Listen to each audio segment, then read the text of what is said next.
I'm Vila here with Sarah Connor, and we are talking about the Dance of the Radiant Cross.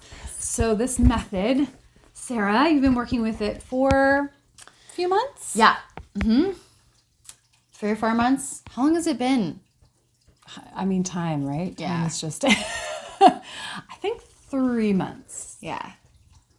That sounds about right. Yeah. So I'm curious, what would you say has been the most impactful for you in working with this pattern, this dance? Yeah. So I think the most impactful thing that I've really taken away from this process is the way that it allows me to tune into my true desires.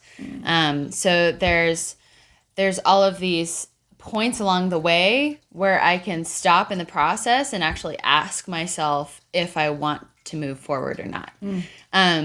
So often I find in emotional processing tools, it's kind of like step 1, step 2, step 3, you go and do this thing and then this thing and then, you breathe and but there's not really a point at which you are offered an opportunity to ask yourself whether or not you're actually ready to process something or you're ready to even tune into what your true desire actually is. And I find that so important because it also makes it kind of an unconscious process a lot of the time when you're just kind of like stuck in the rumination of what you're going through and you can just kind of not realize that you're just kind of wanting to stay there. But by having that checkpoint of like, oh, do I want to move forward from this point? You can be like, oh yeah, I am just kind of staying in this one phase of the dance right now. And if I actually want to get through this, which I always do because I'm usually tired of what I'm going through. I'm the time I'm going through it. Then I can be like, oh yeah, I do have that desire to move forward and move on to the next phase. Nice. I really love the way you said that.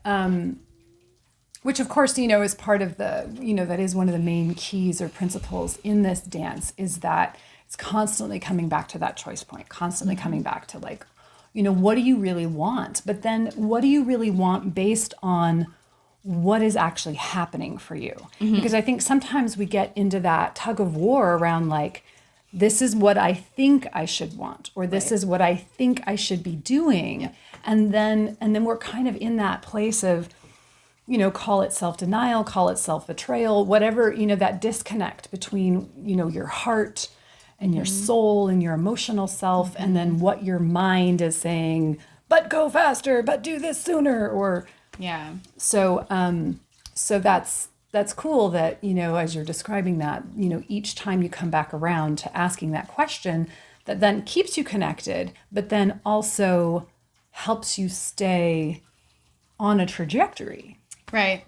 And I like what you said about like being present with what's actually happening in the moment. Like, it's very easy to move through emotional processing and like skip over what's actually being felt and what's actually occurring within myself, yourself, oneself, and like hop into the judgment of what's being felt, or the judgment of what's occurring inside, and to be able to pause and really take that moment to check in, and even to know to ask the question like, am I judging my feelings right now? Like, do I think I should be processing this differently? Like, even to know that those are questions that can be running around in my awareness, is really liberating, because then I can actually get closer to tuning into what's truly there without trying to like skip over it and climb up a ladder. Totally.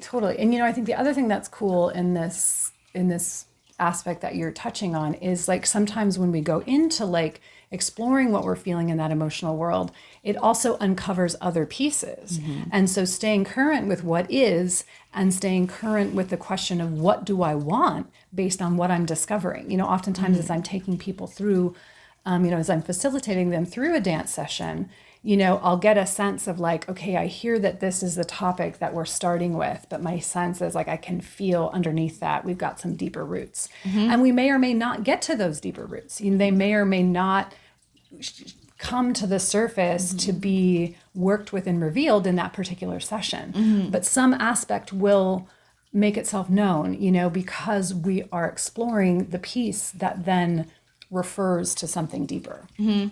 Exactly. And that's why I think it's so important, this piece about the true desire, because there are so many influential factors in life and past programming and things telling us, what we should desire and what we should want. And so we can, be in a life circumstance or situation and think like, oh, when I'm here, like I should be wanting this thing, but to be able to like really touch into that pause and that question really brings it back to the truth. And like you were saying, truths within that that I may not have realized were there before, but I know that is true because when I tune into them, like tears come to my eyes or something like that. Yeah. It's like really, really powerful.